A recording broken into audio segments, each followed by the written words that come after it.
Kita kehadiran Alexander Matius atau biasa dipanggil Mamat. Halo guys. Terima kasih udah hadir loh. Mamat itu punya segudang pekerjaan. Iya. Coba disebutkan di salah satunya sekarang Head of Content Strategi dari Visinema. Ya, Bener nggak? betul, Salah betul, kalau salah betul. bilang ya. Betul. Program Director JAV Ya. atau Jogja Asian Jogja Netpack. Jogja Netpack Asian Film Festival. Tapi kan selama ini juga gini Dip, selama ini orang juga maksudnya image ya Mamat ya. Iya. Orang kan melihat Mamat itu adalah sebagai film curator. Betul. Nah mungkin teman-teman sekalian juga ya kayak kita juga nanti teman-teman juga pengen tahu kan sebenarnya pekerjaan seorang film curator itu apa sih Mat gitu loh. Kalau pekerjaannya apa sebenarnya kan memilih film. Iya. Paling gampang paling cepatnya adalah Iya. semua film yang kalian tonton itu adalah jalur decisionnya si film curator sebenarnya. Mau itu di bioskop, mau itu di festival dan segala macam. Jadi itu yang deal ke distributornya, lu yang itu. Ya kita punya tim. Iya. Jadi misalnya submission aja tuh 700 tahun ini. Jadi nontonin dulu 700 film. Oh. Terus kan 700 pasti ada film itu lu tonton semua? Tonton. Gimana caranya tuh? Coba kita. Ini gabungan kan, luar dan dalam pasti. Luar kan? dan dalam, panjang dan pendek. Oh. Nah sebenarnya yang juga jadi catatan adalah buat kerjaan film curator itu bukan berarti lo memilih film bagus doang. Lo harus nonton film jelek juga.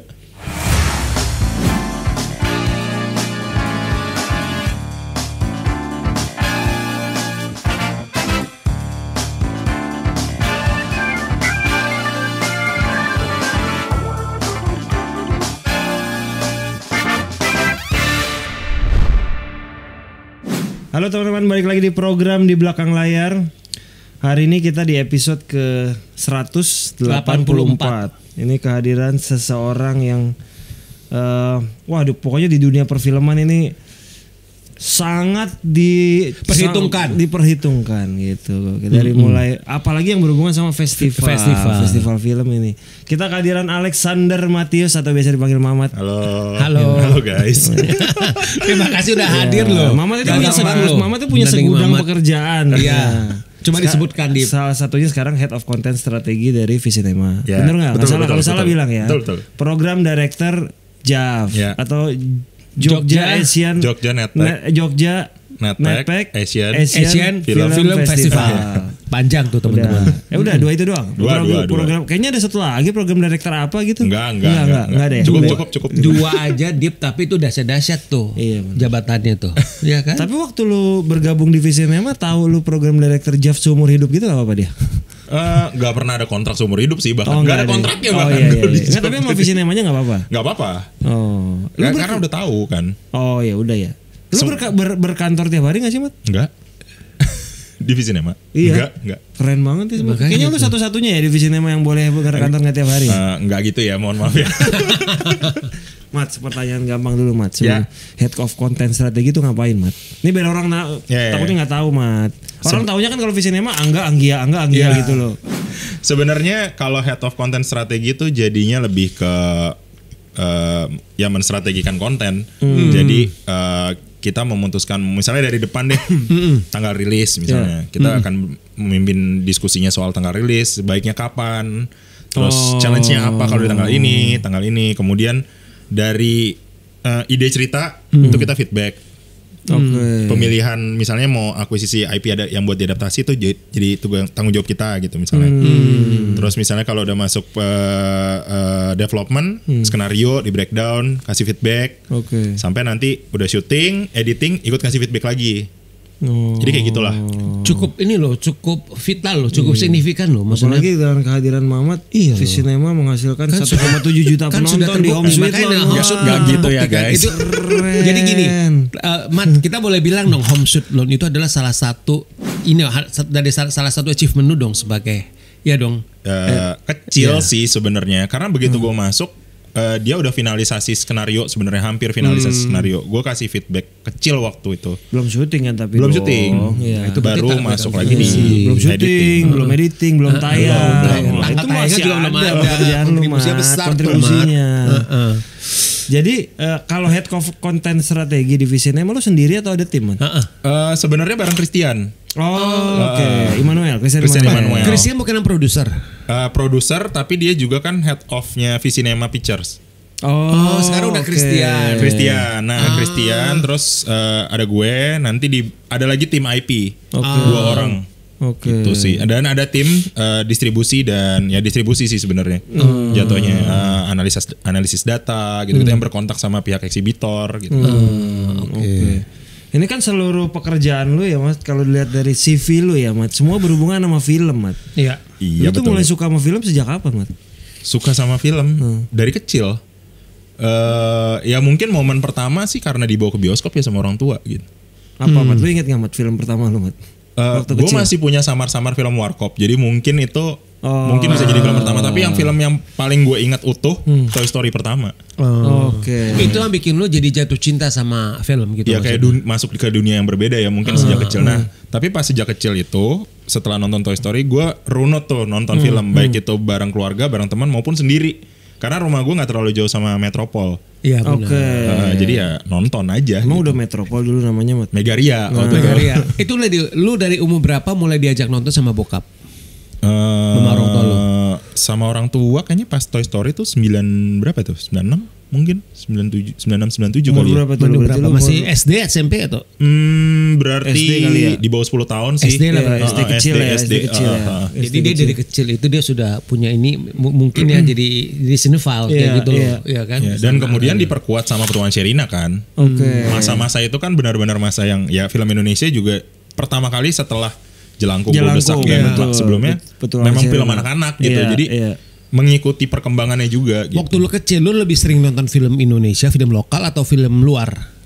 Campur sih sebenarnya. Both ya, berarti film Iya, Indonesia iya, juga iya, termasuk iya. yang lu tonton. Tapi ya? film luar yang lu nonton masih belum like a art movie gitu kan? Belum.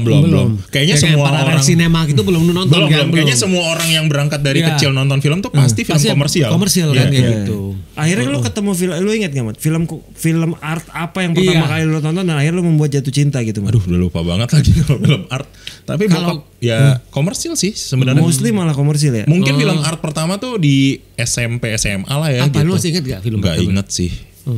Tapi film yang lumayan ngejelimet buat gue tuh, gue pernah nonton Godfather gitu kan pertama kali. iya, oke. Itu kayak wah bisa kayak gini ya bentukannya, panjang dan lalala. Kemudian ya mungkin diperkuatnya pas masuk Kineforum. Bukan pas masuk, dengan hadirnya Kineforum. Iya. Jadi lu lebih rajin nonton film-film. Jadi ada niche. film yang berbeda-beda Iya, gitu kan. iya. Jadi hobi lu tersalurkan kayak gitu ya? Ya tersalurkan dan experience baru sih. Waktu ada Kineforum sebelum dia jadi pengurus ya, itu lu seminggu lu bisa berapa kali datang ke sana untuk nonton? Agak jarang sih karena anaknya malas pergi sebenarnya. Kalau ke tim tuh wilayah yang menurut gue cukup intimidatif waktu itu gitu loh. Kayak wah kalau gue bukan ini diliatin orang tuh kayak risih banget gitu. Lalu backgroundnya apa lu kuliahnya? Psikologi. Lu kenapa? Lu kan udah jelas sering banget nonton film ya waktu itu. Lu malah nggak terbesit untuk jadi pelaku film ya waktu itu ya? Sempat terbersit kuliah di IKJ. Tapi gue yakin nyokap gue pasti nggak setuju kan. Akhirnya lu milih psikologi. Milih psikologi Bahkan dan lu waktu nggak itu nanya- duluan. Bahkan lu nggak nanya dulu ya sama nyokap bokap lu ya? Enggak. Waktu itu duluan juga. Jadi pendaftarannya Atma Jaya waktu itu kampus gue itu duluan. Oke. Sebelum misalnya IKJ dan segala macam. Nah, sebelum UI dan segala macamnya. Iya, iya. Ya udah daftar, keterima, ya udahlah, malas juga. Jadi dia sudah bisa memprediksi ini nyokapnya, Iya, jawaban nyokapnya iya. kayak gitu loh. Apa tapi di kepala lu ketika lu kuliah sebagai psikologi di psikologi, emang lu mau kerja sebagai apa tadinya Mat? Nggak tahu. Bahkan mengambil kuliah psikologi pun gue juga nggak tahu. Gue mau kuliah apa? Yang penting kuliah. Tapi lu selesai kan sampai selesai. Selesai. Lu pas belajar bahkan lu sampai sekian tahun nggak tahu lu akan jadi apa gitu. Nggak tahu. Jadi kayak misalnya ya pasti ada jalur-jalur yang kayak ada psikolog, ada HRD gitu. Kayak enggak lagi di kedua itu gitu. Tapi untungnya di kampus gue dibagi. Jadi psikologi itu dibagi 4. Oke. Jadi ada yang industri, ada yang sosial, ada yang klinis, ada yang pendidikan. Lu milihnya Milihnya sosial. sosial. Gitu. Lulus apa pekerjaan pertama lu Mat? Nggak ada Kineforum pekerjaan pertama gue. Nah, lu ceritanya lu bisa kerja di Kineforum gimana itu? Jadi sebenarnya di 2010, jadi gini, di kampus itu ada festival film psikologi. Kita pernah berjejaring sama Kineforum. Kesalahan pemula adalah menganggap Kineforum tuh punya arsip, Oke. punya izin untuk muterin filmnya. Iya. Ternyata kan enggak. Iya.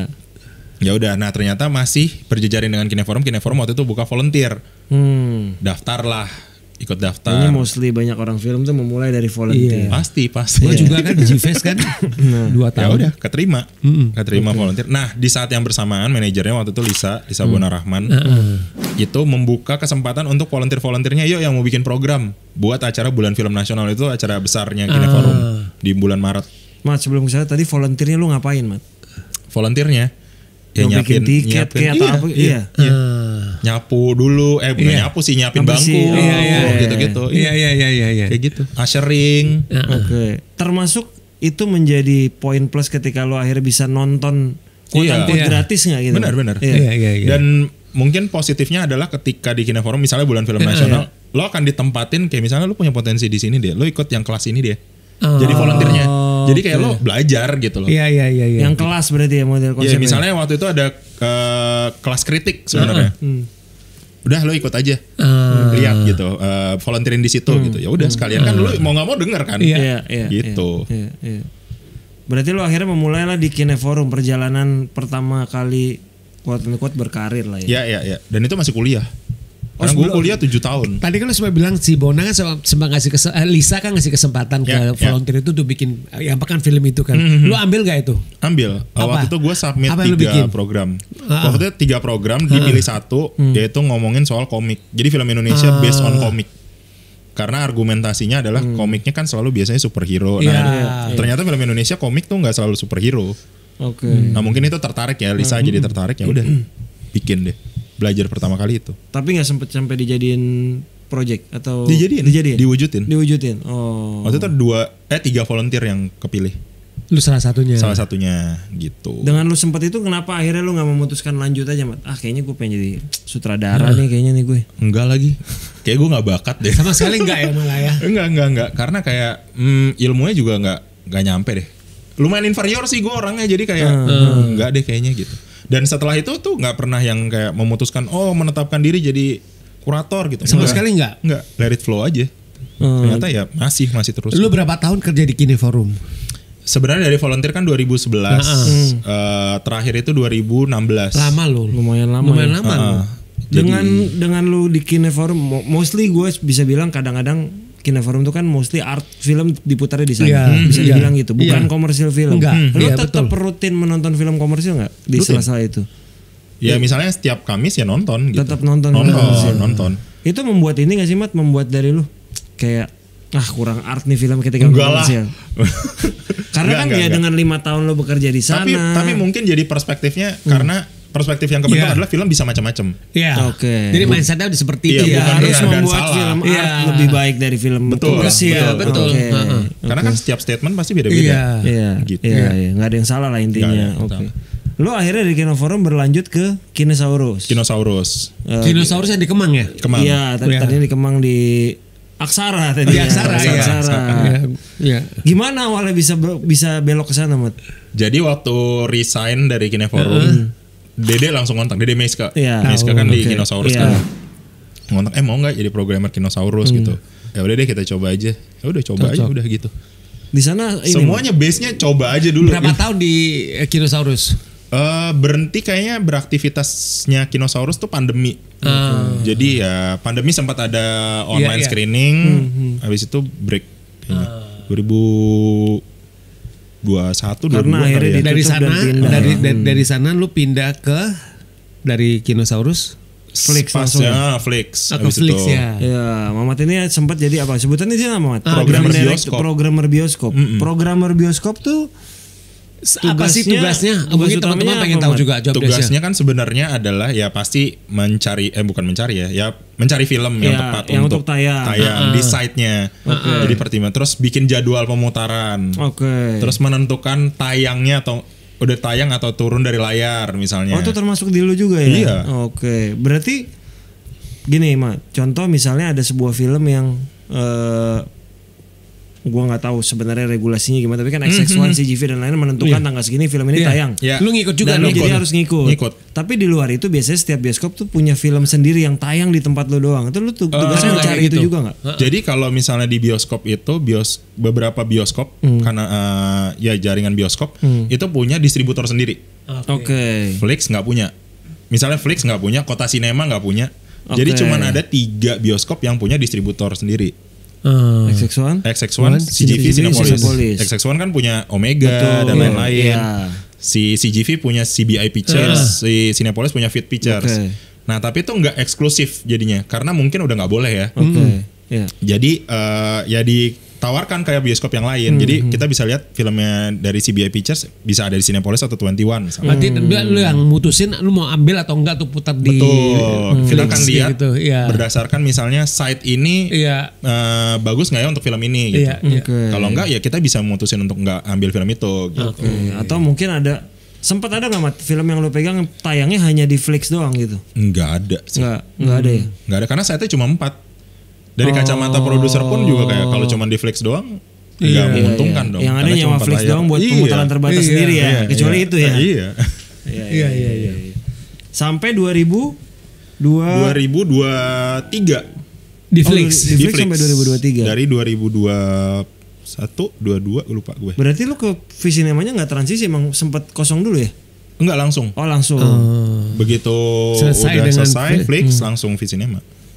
Apa perbedaannya Mat akhirnya bekerja di sebuah PH yang membuat film nih akhirnya? Lo kan tadinya menonton film orang, memilih film orang. Sekarang film lu yang harus dipilih kan? Sebelum produksinya lu udah bisa berkomentar jadinya kan. Udah bisa ngasih masukan gitu. Kalau film udah jadi kan ya udah lo terima aja gitu. Kacamatanya beda pasti. Gitu. Lu lama nggak mutusin untuk terima tawaran dari Visinema? Lumayan. Lumayan karena lu akan berada di perspektif yang berbeda. Betul. Pertimbangan mungkin yang paling rumitnya adalah di JAV kan. Karena bersinggungan sebenarnya. Lu di JAV dari tahun berapa? Di JAV 2021. Oke. JAV sebagai program director ya. Sebelum program director apa di JAV? Pernah ngejuri dan tim seleksi waktu itu sempat. Jadi Iva yang first lu jadi program director. Iya. Iva yang datang. Nah tadi kamu bilang pertimbangannya karena JAV itu kenapa? Karena bersinggungan aja, takut kalau misalnya dalam satu PH tuh takutnya mengeksklusifkan satu PH ini dilihatnya gitu. Pandangan orang kan pasti akan ada konflik kepentingan nih gitu dan segala macam. Mungkin itu yang berat kan.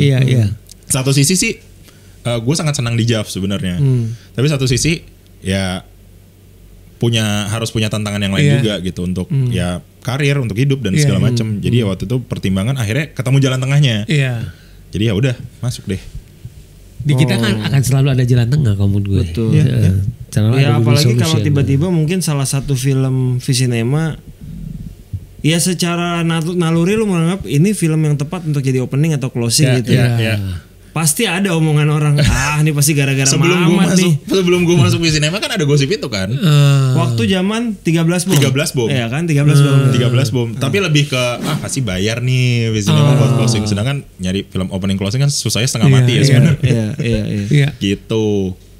Dari lu sendiri Mat ngelihat sekarang di luar JAV kan ada Jakarta Film Week, ada Jakarta World Cinema, itu masuk World Cinema. World Cinema. Ya, ngelihatnya dengan keberagaman gini gimana, Mat? Seneng sih justru.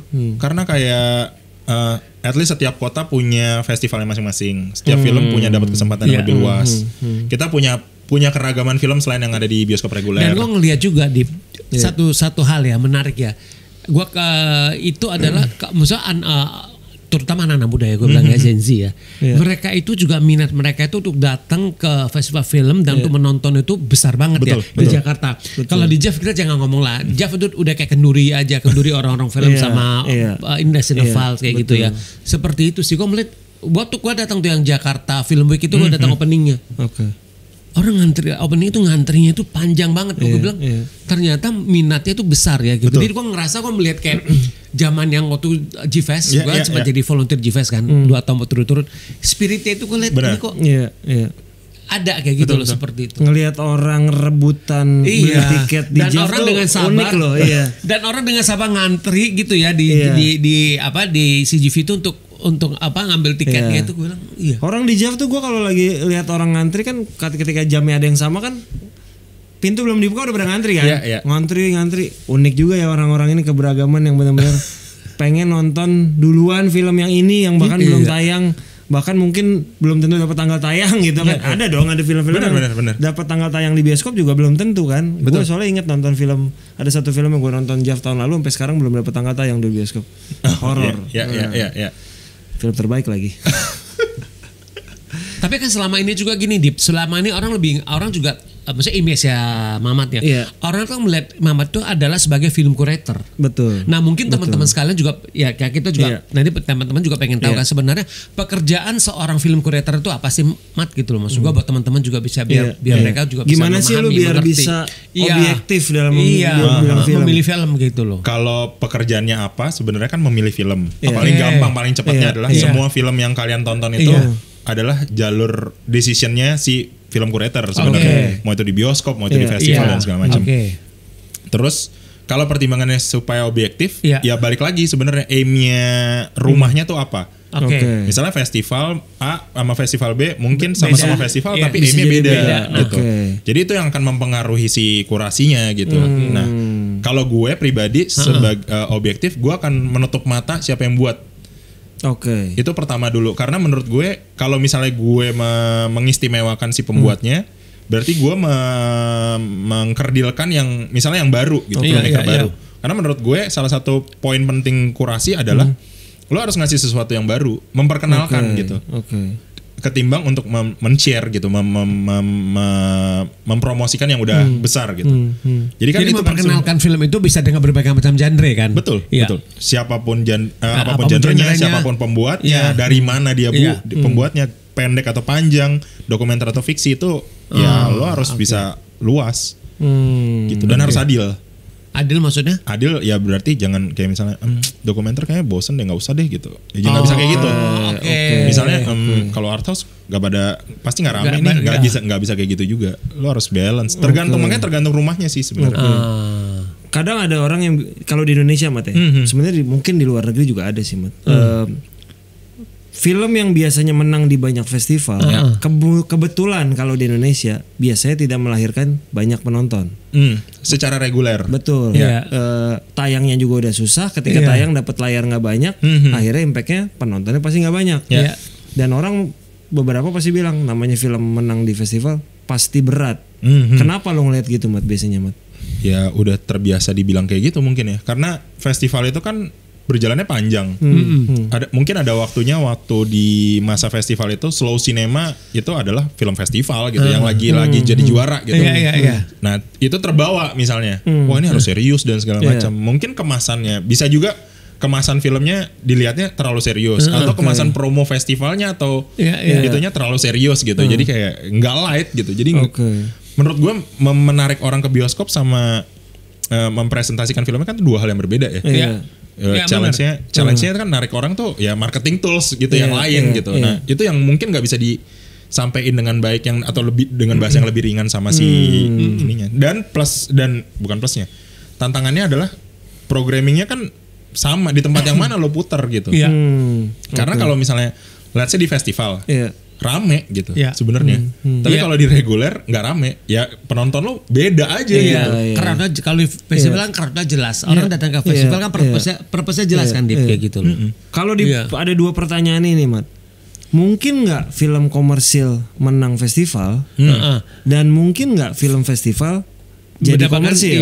Festival jadi komersil maksudnya film festival jadi jumlah penonton karena gini karena jumlah penonton. Kayak menurut gue ya termsnya agak berlawanan gini. Kalau misalnya film festival bentuknya kan komersial ya semua pasti dijual gitu aja. Kalau misalnya mau patokannya tergantung perspektif komersial lo apa, Parasite bisa menang. Iya juga kalau kita bahas ke sana. Jadi nggak menutup kemungkinan sebenarnya sih. Dan secara jumlah penonton juga kan bagus kayak gitu. Jadi kan. Bener. Film yang menang festival tidak menutup kemungkinan jadi jumlah penonton yang lebih banyak sebenarnya. Misalnya Cannes tahun lalu yang menang Anora, menurut gue tuh bentuknya komersial banget.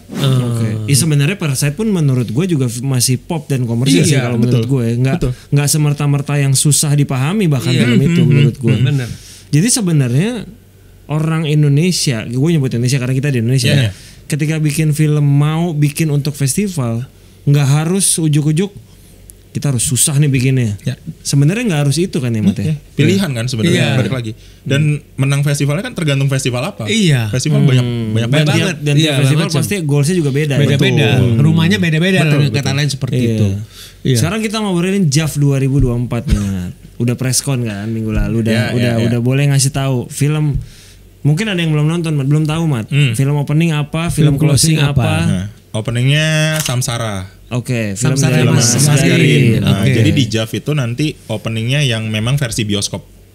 Oh, Jadi oke. audionya udah nempel, Oke. Oh, jadi musik nggak dan ada- segala nggak macam. ada live music apa Nggak segala ada. macam, nggak Nah, ada. tapi Oke. kita ada cinematic concertnya sendiri, Oke. gitu. Samsara. Oke. Closingnya 1 kakak 7 ponakan. Film dari Yandi Yandi Lawrence. Itu salah satu film yang saya tunggu tahun depan. Mat, memang dalam sejarah JAF itu film closing sama film opening sama closing selalu film Indonesia ya. Nggak selalu juga, kan? sebenarnya. Nah sebenarnya uniknya gini, tahun 2002 paling nggak dari program director, gue program director, kita tuh pengennya kalau misalnya film openingnya Indonesia, closingnya jangan Indonesia. Iya. Nah Tahun ini kenapa dua-duanya film Indonesia? karena ada market argumennya. Karena market film Indonesia nih, jadi Iya, ya udah gitu sebenarnya. Sebenarnya tadinya di desain di awalnya adalah jangan film Indonesia juga kali ya gitu. Iya. Karena yang pertama dikunci 1 kakak 7 ponakan. Iya. Waktu itu menjadi closingnya. Oke. Itu udah dikunci tuh. Oke. Karena openingnya tadi mau film Jepang. Oke. Film Jepang yang ada di Venice. Iya. Oke. Cuman mentoknya adalah karena dia masuk OTT. Oh. Udah masuk OTT. Udah masuk OTT dan Oke. produk OTT memang. Jadi mereka nggak mau rilis lagi setelah Venice. Berpindahlah ke Thailand. Film ada satu film Thailand. Belum kelar post bro, nggak yakin mereka. Oke. Oh ya udah nyari daripada dipaksain nggak apa-apa kali ya film Indonesia toh ada market juga pertama market Indonesia. Betul. Jadi ya udahlah. Oke. Terus gini, Mat, mungkin teman-teman juga pengen tahu ya. Iya. Susah nggak sih approach misalkan film-filmmaker ya, misalnya di luar kayak gitu ya, ataupun agent, sales agent itu untuk mereka itu memutarkan filmnya di JAF.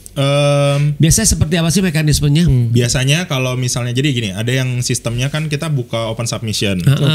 Nah itu lebih gampang karena mereka kan secara willing udah Iya. memang pengen Iya. diputar di Iya. festivalnya. Oke. Submission tuh berarti boleh film pendek, boleh film panjang. Boleh, boleh. Oke. Dan berbayar submission kita. Oke. Oh jadi mereka bayar. Bayar. Bayar. Oke. Nah terus udah yang itu satu sisi, Iya. satu sisi yang lain kan kita memang pengen filmnya diputar. Iya. Kan approach. Approach distributornya langsung. Nah, approach distributornya challenge-nya cuman satu, mereka balasnya cepat apa enggak.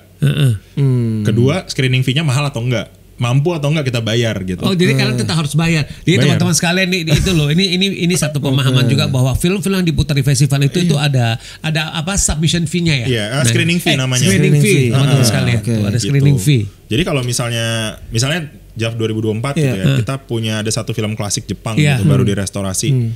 Mintanya misalnya let's say $2,000 per pemutaran ya.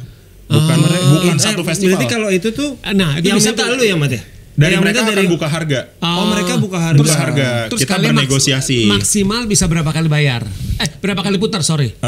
Biasanya itu buat sekali aja. Tapi kan dalam sekali kita harus hitung. Misalnya kapasitas studio berapa Iya. kali harga tiket. Kalau Iya, nggak bener. masuk ya. Kalau nggak masuk dan jauh banget misalnya Enggak atau nggak lah. ada plus poinnya, ya sorry itu sih mendingan enggak gitu. Tapi pernah nggak di festival di JAF itu muter satu film yang sama lebih dari satu kali?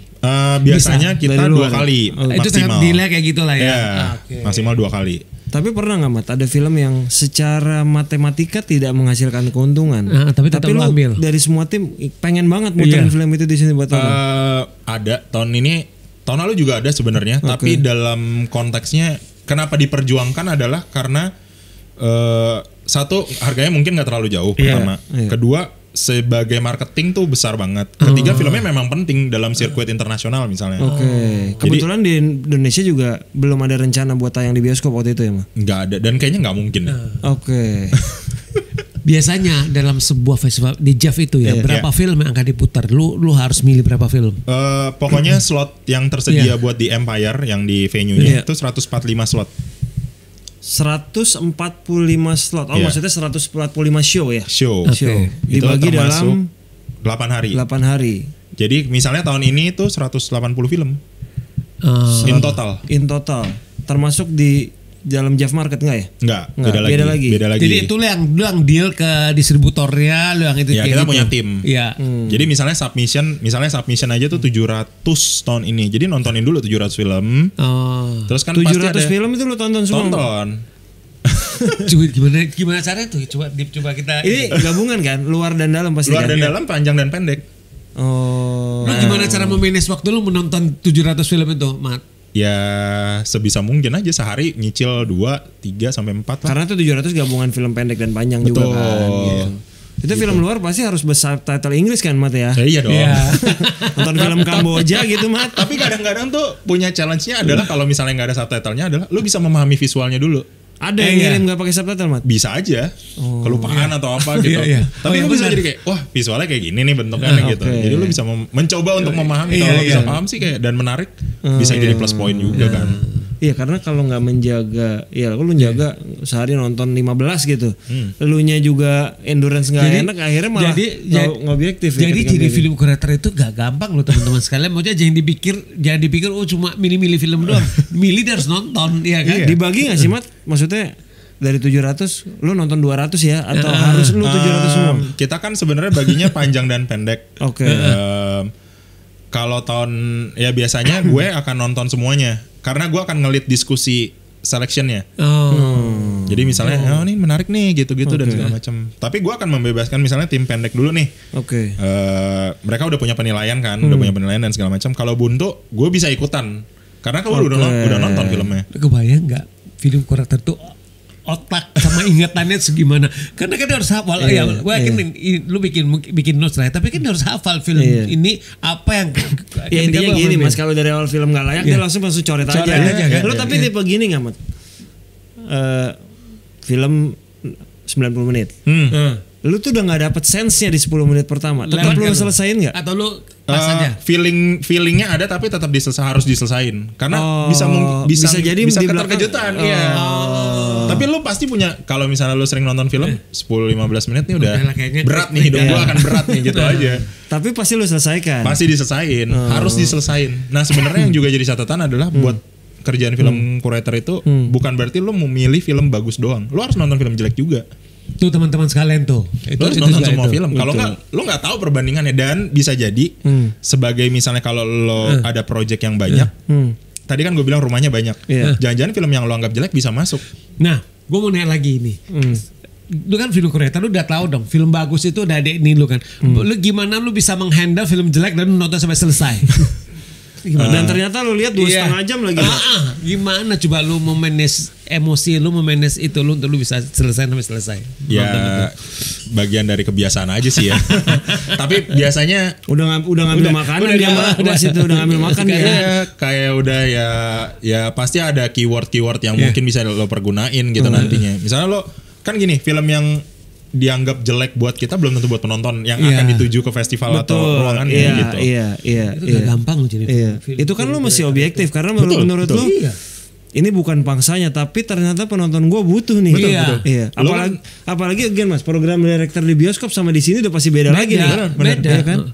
Nah, Mat, di JAV tahun ini maksudnya tiap tahun itu JAV itu film yang diputar itu sama atau bisa kurang lebih bisa misalnya tahun ini lebih banyak dari tahun lalu atau tahun ini lebih sedikit dari tahun lalu atau sudah punya jumlah yang pas kayak gitu loh. Enggak, bisa lebih banyak lebih sedikit ya, karena gitu kan ya. Tergantung komposisi film panjang dan pendek. Oke. Kalau film pendek kita bisa bikin dalam satu kompilasi tapi kan itu udah totalnya udah 5 sampai 6 film. Betul.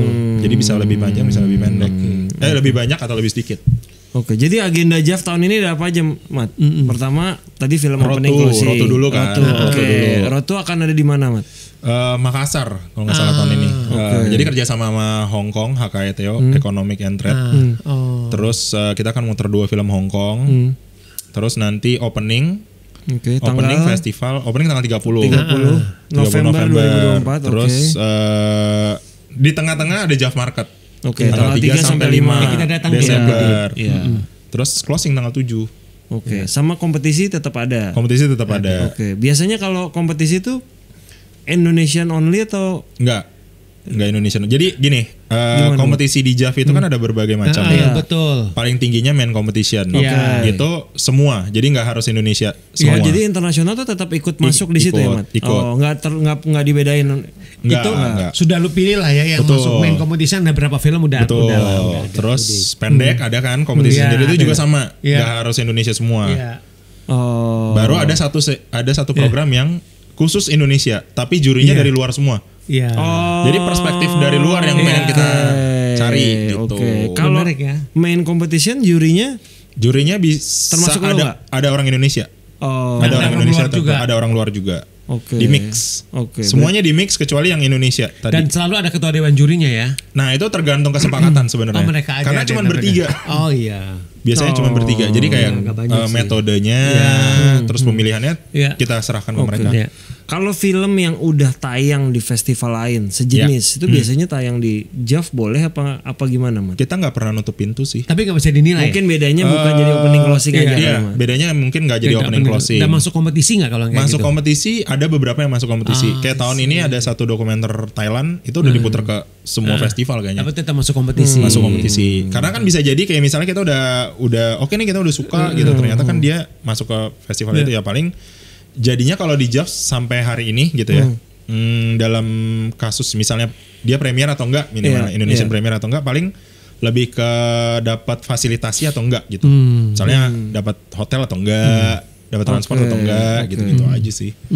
Dari lu sendiri, Mat, goals pengen buat JAV apa Ya. sih, Mat, yang pengen? Gue Seperti pengen deh apa? JAV someday pengen ada Iya. begini gitu. Iya. JAV pengen serentak dia. Enggak Siapa usah, tahu enggak kan, usah. siapa tahu.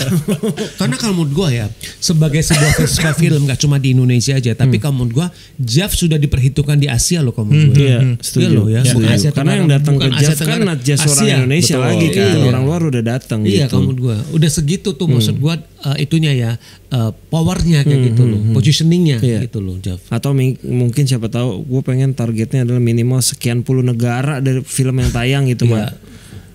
Sustain aja dulu ya pertama karena festival tuh ya suka Tapi nggak JAV suka. memang salah satu yang sustain Sustain, adalah, Mat. Betul. gue. Nah, tapi menurut gue sustain dengan tantangan yang besar banget. Jadi JAV itu bisa sustain karena orangnya gila semua aja gitu. Iya, benar. Willing Gua untuk setuju. melakukan ya udah Gua apapun setuju. kondisinya, Iya. berdarah-darah sekalipun festival ini harus tetap Iya, jalan. gua setuju Tapi itu, kan itu betul. sebenarnya gak sehat ya. Iya, benar. Nah, pengennya sustain dengan sehat gitu. Jadi Oke. ya secara budget dan lalala gitu. Terus sebenarnya kan pas gue masuk ke JAV adalah gue mencoba mendekonstruksi supaya JAV ini nggak eksklusif untuk kayak misalnya film art gitu Iya, dan segala iya. macam. Makanya semua jenis film itu punya dapat kesempatan. Itu berasa sih seperti itu sih. Tinggal programnya aja kan sebenarnya Iya. di otak-atik. Terus concern paling besarnya adalah juga soal emerging new talent. Iya. Karena nggak ada kesempatannya. Oke. Gitu. Oke. Showcasing itu nggak ada kan, Iya. susah gitu untuk film pendek. Teman-teman film pendek, dokumenter, dan selain film panjang yang masuk bioskop tuh susah banget hari ini. Iya, iya. Jadi memang pas 2022 kalau nggak salah bikin program baru namanya Emerging. Syaratnya cuma itu film Indonesia semua, syaratnya adalah direkturnya belum pernah di JAV. Oh. Jadi setiap tahun kita akan punya nama baru, 10 nama baru lah paling belum nggak pernah gitu. di JAV tuh maksudnya Sebagai director. bukan berarti harus film pertama dong Nggak berarti. harus, nggak harus. Pokoknya belum pernah di Itu JAV aja. betul. Itu director Indonesia sama luar negeri gitu atau cuma Nggak, Indonesia aja. Oh. Karena concernnya waktu itu adalah ketika misalnya kita punya pendaftar nih, terus punya filmmaker yang udah profesional, udah punya pengalaman segudang, pasti akan secara teknis tuh lebih kuat kan sebenarnya. Nama-nama yang ini jadi lebih tenggelam karena cuman perkara nggak ada program atau nggak ada slot gitu misalnya. Oke. Jadi memang harus didedicated supaya Dan supaya setiap tahun selalu ada 10 itu. selalu ada 10. Alumni itu yang sekarang udah itu siapa? Jenis kalau nggak salah salah satunya di Jenis. Terus Iya. ada seniman juga namanya Natasha Tonte itu pertama kali juga bikin video di situ di film diputar di JAV. Jadi akan ada selalu nama-nama baru gitu. Terus juga pengen bersinggungan dengan wilayah-wilayah kesenian lain ya makanya ada cinematic concert kan per tahun lalu. Iya, tahun ini juga Oh, tahun ada. lalu Tahun ini udah juga ada ya, ada. benar Tahun ya, lalu ya. kan Efek Rumah Kaca. Iya, Tahun tahun ini ini ada. Sal Priadi sama Kunto Aji jadi satu Oke. Oh, keren loh. gitu. Tuh, bisa ngundang Sal Priadi sama Kunto Aji tuh ya kan. Nah, Matt gua mau nanya, kenapa selama ini JAV itu selalu dipusatkan di Empire? Maksudnya lu kan cuma di Empire aja semua bioskop lu booking. Iya. Karena kalau gue lihat ada beberapa festival film kan kadang-kadang mereka itu kan pecah kan. Iya, Jadi iya. di satu Ada yang ke tempat, bioskop sini, ada yang nah, pindah. memang konsepnya seperti itu ya, cuma di satu kompleks sinema aja ya. Sebenarnya dari awal konsepnya belum di situ, belum terpusat gitu. Jadi kemana-mana gitu. Iya. Tapi kayaknya teman-teman di JAV yang panitia gitu yang sebelumnya mulai merasa energinya tuh terlalu akan capek karena kotanya tidak dikondisikan untuk festival sebenarnya. Festival yang sebenarnya festival yang paling baik kan adalah reachable jalan kaki. Iya benar. Jadi kalau mau venue pindah ya lu bisa jalan kaki. Iya benar. Jogja enggak masalahnya. Ruang putarnya tuh enggak bisa di terlalu jalan kaki gitu. Ya, jadinya pas punya kesempatan di Empire, wah udah menarik nih, dan sebelahnya kan gedung LPP itu buat talks dan komunitas. Jadi udah enak banget. Udah enak banget. Sebenarnya challenge-nya juga tahun ini kan JAV Market jauh lagi gitu. Nah, ya karena ya nggak ada yang terdekat ya. Iya. Tahun ini berarti JAV tuh tahun keberapa, Mat? 19. Nggak pernah putus. Katanya. Pandemi 2020 tetap ada ya? Online ya? Online kan? Ada online dan offline. Tetap ada ya offline. Ada. Tapi kecil. Luar biasa. Iya. Itu kenduri orang film tuh, yang orang harus datang gitu loh. Iya, kebetulan karena tahun ini juga film film saya tayang di sana. Film Cinta Tak Seindah Drama Korea. Oke. Tayang. Tanggal berapa di? Ini pas kita ini udah ada tanggal berarti. Udah. Tanggal 1 dan tanggal 2. Yeah. Betul ya, Mat. Tanggal 1 jam 7, tanggal 2 jam 12 tuh. Gua kasih jamnya sampai. Semoga buat teman-teman pembelian tiket mulai tanggal berapa, Mat? Tanggal nanti diumumin 20-an kayaknya 20-an. Oke, jangan sampai ketinggalan, karena uniknya di JAV tuh mah film apapun kayaknya nyaris semua tuh pembelinya pasti ada. Dan pasti penuh, udah. Apalagi film Indonesia. Iya. Film Indonesia gitu tuh, ya? Film Indonesia tuh pasti diincar duluan. Film Indonesia dan film pendek. Menariknya tuh film pendek juga langsung rame gitu. Kalau film pendek harga tiketnya sama nggak sih? Sama. Oh sama. Malah film pendek lebih laku duluan biasanya. Enggak duluan sih, tapi laku juga. Iya. Penuh lah. Unik juga ya di sana emang konsepnya. Apalagi kalau Empire nambah ini ya, nambah layar gitu. Pasti lebih happy lagi. Karena Empire tuh ya, Empire sama Metropol adalah dua bioskop dua-duanya yang berdiri di gedung sendiri kan. Nggak numpang di mall. Betul. Dan survive loh. Iya. Survive bioskopnya. Gitu. Dan enak banget kan sebenarnya buat festival tuh karena space-nya jadi besar. Ideal banget. Setuju. Itu.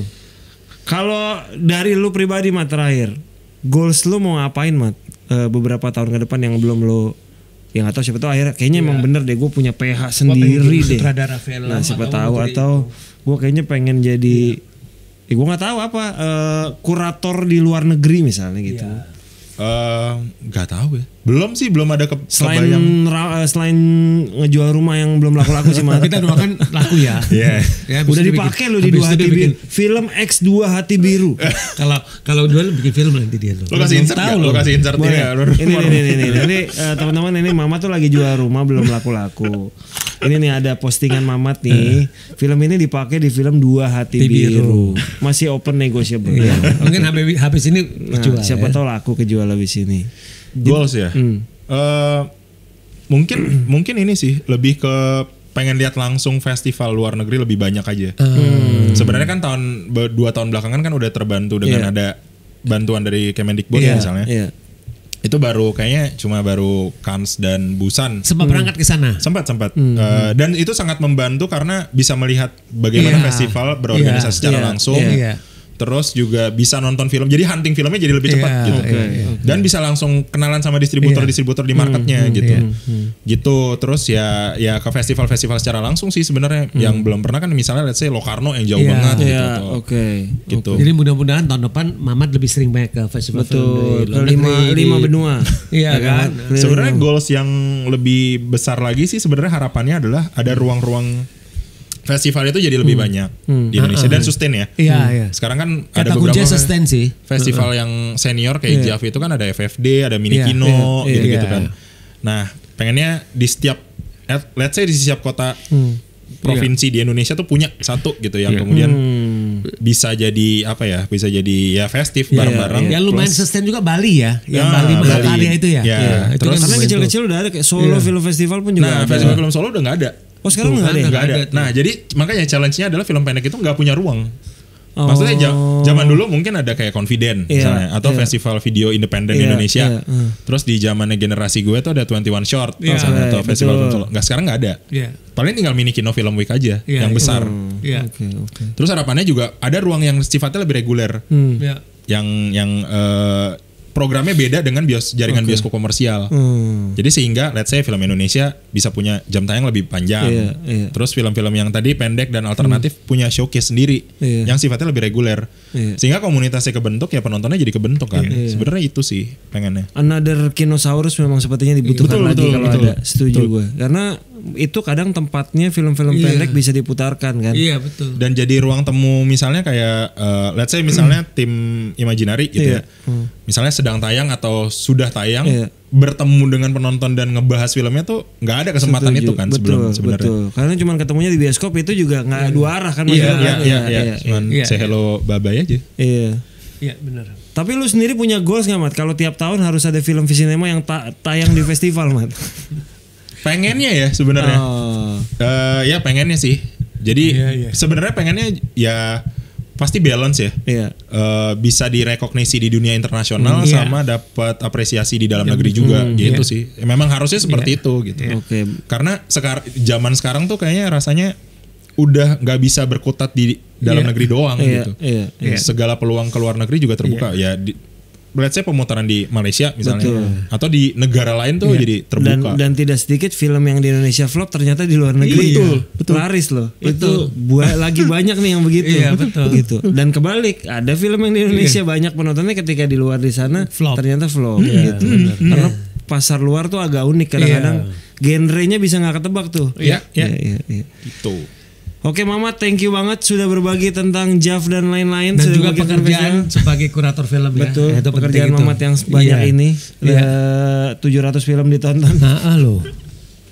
Semoga akan banyak karya-karya yang keluar dari Mamat bersama Visinema. Amin. Dan juga karya-karya yang bisa ditonton di JAV nanti. Jangan lupa nonton JAV mulai tanggal 30 November sampai dengan tanggal 30 November sampai dengan 7 Desember. Kalau teman-teman ada waktu, yuk kita ketemu di Jogja nanti. Jangan lupa cek di Instagramnya JAV nanti saat pembelian tiket dibuka dibeli salah satunya adalah Cinta Tak Seindah Drama Korea tanggal 1 dan tanggal 2 Desember 2024. Nonton opening closing juga nanti yang lain ditonton juga tapi film saya juga dong.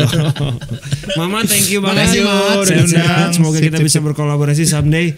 Teman-teman yang udah nonton episode 184 terima kasih seluruh kru yang bertugas. Kita ketemu lagi di episode 185. Thank you.